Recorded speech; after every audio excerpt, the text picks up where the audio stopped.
साथियों नमस्कार, हमारी YouTube चैनल में आपका स्वागत है। इन दिनों हम एक वीडियो सीरीज आपकी सेवा में प्रसारित कर रहे हैं जिसका शीर्षक है पिछड़ी जातियां ना तो शूद्र हैं और ना ही हिंदू हैं। इस वीडियो सीरीज के महत्व एवं इसकी प्रासंगिकता के विषय में हम कुछ बातें बताएं। इससे पहले हम कुछ अतिरिक्त बातें भी बताना चाहेंगे। हम पूर्व में ही अन्य पिछड़ी जातियों को केंद्र में रखकर इन शीर्षकों से वीडियो सीरीज प्रसारित कर चुके हैं।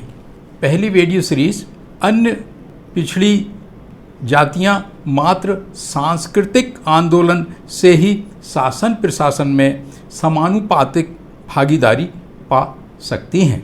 दूसरा वीडियो सीरीज था ओबीसी की समस्याओं के मूल कारण व निदान के उपाय। पर्दे पर उभरे आई बटन को दबाकर क्रमशः इन वीडियो सीरीज को आप देख सकते हैं।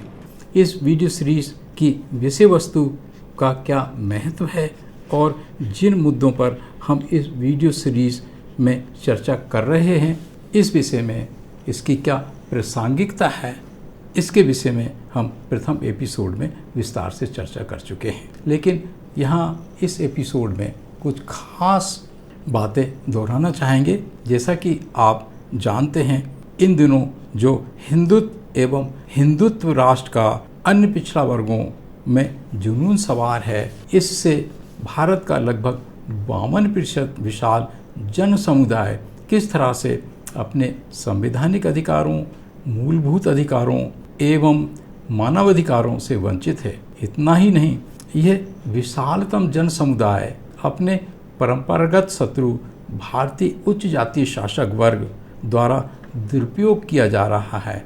अपने ही खून के सगे भाइयों मुस्लिमों के विरुद्ध खून की होली खेलने के लिए इस्तेमाल किया जा रहा है। इस वीडियो सीरीज का 8वां और अंतिम एपिसोड आपकी सेवा में इस प्रकार से प्रस्तुत है। यह एपिसोड एक उप शीर्षक से प्रारंभ होता है, इस्लाम ने दलितों को मुक्त किया।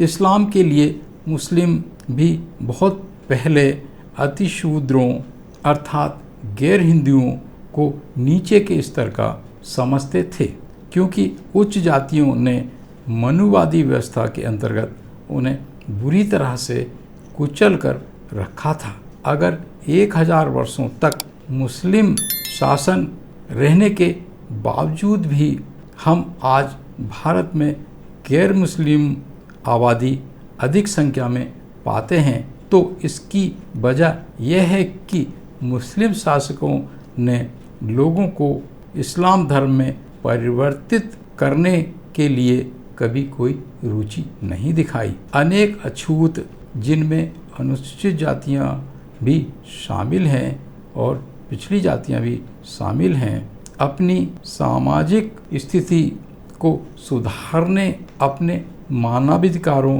को और मान सम्मान को पाने के लिए स्वयं ही इस्लाम की ओर गए। भारत, बांग्लादेश और पाकिस्तान में मुस्लिम अरब से नहीं आए हैं, लेकिन उनमें अधिकतर जनसंख्या 95% से भी अधिक मूल निवासी अछूत पिछड़ी जाति ही हैं, जिन्होंने इस्लाम धर्म स्वीकार किया। भारत में इस्लाम ने अपनी मौजूदगी से ही करोड़ों अछूतों को मुक्ति दिलाई। भारतीय उपमहाद्वीप में मुगलों के माध्यम से जो इस्लाम आया और उसने यहाँ की आम जनता को कैसे मुक्ति दिलाई, इस विषय में हम एक वीडियो सीरीज प्रसारित किए हैं। पर्दे पर उभरी आई बटन को दबाकर आप इस वीडियो सीरीज को देख सकते हैं। उपशीर्षक सिख विरोधी दंगे।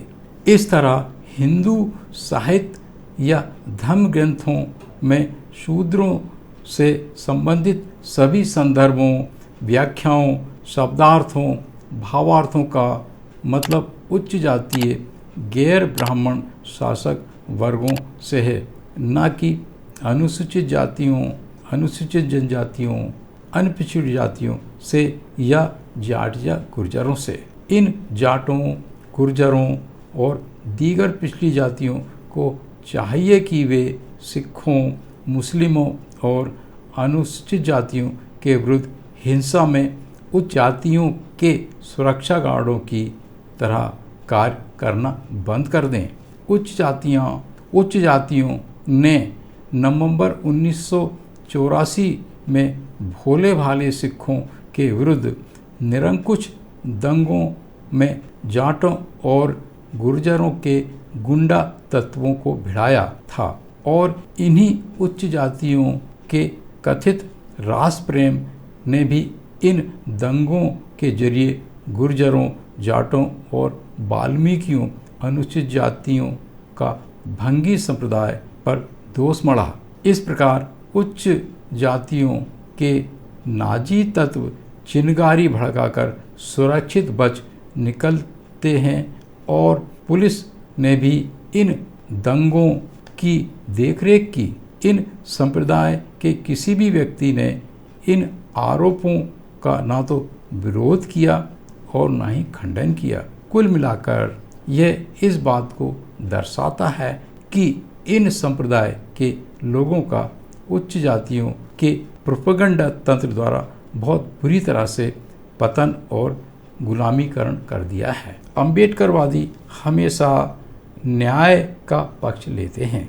उनकी रुचि सभी संप्रदाय और अल्पसंख्यकों के साथ ही उच्च जातियों को भी मोक्ष दिलाने की होती है। अम्बेडकरवाद इस बात की प्रेरणा देता है कि प्रत्येक जाति और संप्रदाय को शासन प्रशासन में, आर्थिक विकास आदि में अपने समुचित समानुपातिक हिस्सेदारी के लिए और अपने मान सम्मान के लिए संघर्ष करना चाहिए, जिससे लोकतांत्रिक व्यवस्था में हर जाति वर्ग विकास की मुख्य धारा में अपना सहयोग दे सके। दो पड़ोसी देश बराबर किंतु पृथक के सिद्धांत के आधार पर 100% की अवस्था में शांतिपूर्वक रहते हैं। यदि ऐसा है तो विभिन्न जातियों, धर्म और संप्रदाय भारत में क्यों नहीं रह सकते? कुछ 100 लोग जिन्हें सेंटिलेंस नीग्रोइड आदिवासी कहा जाता है, सेंटिलेंस नामक छोटे से द्वीप में रहते हैं। आज तक किसी भी बाहरी आदमी ने इस द्वीप पर पैर नहीं रखे हैं। जब कोई व्यक्ति इस द्वीप की ओर आगे बढ़ता है तो वे तीरों से इसे मार डालते हैं। उनका अभी तक सब आदमियों से संपर्क नहीं हुआ है। हम उनसे एकता केवल उन सब को मारकर ही कर सकते हैं या फिर उन्हें उनकी पसंद की जिंदगी जीने के लिए छोड़कर कर सकते हैं। वे प्रायः नग्न रहते हैं और बिना किसी बाहरी मदद के बहुत तंदुरुस्त भी हैं। उनका सुंदर सपना यह है कि वे पृथक रहें, लेकिन बराबरी के दर्जे से। इस तरह ये जरूरी नहीं है कि एकीकरण, इंटीग्रेशन वास्तव में फायदेमंद ही हो। पृथक किंतु समान के सिद्धांत के आधार पर ही डॉक्टर अंबेडकर अछूतों को पृथक ही रखना चाहते थे, उच्च जातियों से दूर। उन्होंने इसे पृथक पुनर्वासन, सेपरेट सेटलमेंट कहा था, जिससे कि अनुसूचित जातियां, अनुसूचित जनजातियों को सुरक्षात्मक आत्मसम्मान एवं समानता की स्वतंत्रता, स्वयं के हित में स्वयं के द्वारा निर्णय लेने की गारंटी। अगला उपशीर्षक है झारखंड। आदिवासी बाहरी लोगों को जानते समझते हैं, वे उन लोगों को भी जानते समझते हैं जिन्होंने कि उनकी पहचान व सुरक्षा को खतरे में डाल दिया है। झारखंड में बाहर के लोग दिक्कू, विदेशी कहलाते हैं। यदि एकीकरण, इंटीग्रेशन एक अच्छा सिद्धांत था तो ये जातियां और संप्रदाय सदियों पूर्व अपने को एकीकृत कर लिए होते। अगर कोई एकीकरण की बात करता है तो उसका मतलब तब गुलामीकरण से होता है। जाति का खात्मा संभव नहीं है। भारत में जाति विहीन समाज की कल्पना करना एक मृत तृष्णा है। जब तक जाति प्रथा रहेगी तब तक विजातीय लोग आउटकास्ट भी रहेंगे। ये विजातीय लोगों का काम है कि वे जातिवादी लोगों से अपने को अलग करें और अपनी ऐतिहासिक सांस्कृतिक पहचान को पुनः प्राप्त करने के लिए पृथक बन जाएं। तभी वे अपने मान सम्मान को, शासन प्रशासन में समुचित भागीदारी को, व्यापार, उद्योग, आर्थिक विकास में उचित स्थान प्राप्त कर सकते हैं। प्रत्येक जाति स्वयं में एक राष्ट्र है। जब एक राष्ट्र दूसरे पड़ोसी राष्ट्र के साथ सह अस्तित्व के साथ रहता है तो विभिन्न जातियों के लिए ये संभव है कि वे बराबर किंतु पृथक की तरह से अस्तित्व के साथ रह सकें। जाति या धार्मिक समूहों को और उनके निजी कानूनों, पर्सनल लॉज को खत्म करने के किसी भी कदम का परिणाम भारी रक्तपात में होगा। भारत में उच्च जातीय शासक वर्गों द्वारा जिस प्रकार से एकीकरण, राष्ट्रीय एकता और अखंडता की बात की जा रही है, वास्तव में वो अनेकीकरण, डिसइंटीग्रेशन को बढ़ाता है, असमानता को बढ़ाता है, भेदभाव को बढ़ाता है।